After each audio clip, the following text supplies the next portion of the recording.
Há cada vez mais mulheres a entrar no mundo da autodefesa e dos desportos de combate. Em Lyon, França, a organização Renovou Boxe ajuda mulheres que foram vítimas de violência doméstica, oferecendo treino de boxe.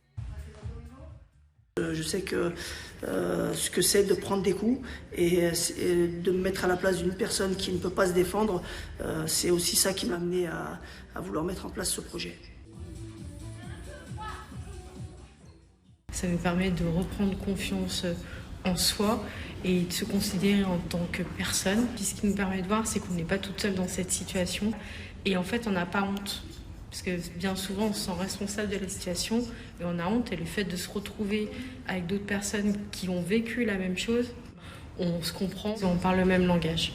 Mas será que estas disciplinas de combate são eficazes na prevenção da violência contra as mulheres?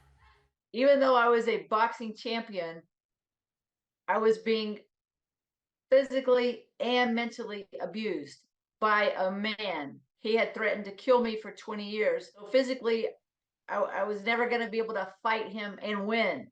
I mean, anytime that he hit me, even if I pushed physically back, I just got hit harder. So I was never going to win that physical altercation. And the truth is, I never won the emotional altercations either. Quais as limitações destes desportos quando se trata de defender?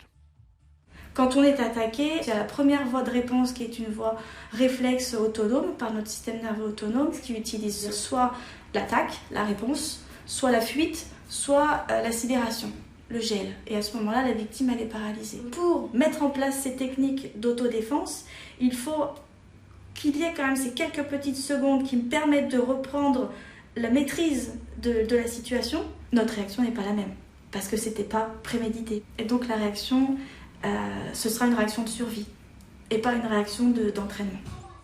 Então, como é que este tipo de treino pode atingir o seu potencial máximo? It's about the confidence that learning those skills gives you, and that confidence helps you be stronger to stand up for yourself. I think my boxing career gave me mental strength much more than it gave me physical strength. It made me a fighter mentally. And when I was laying on the floor after being shot and stabbed, I believed in me. I mentally thought, with the help of God, I can get up and get out.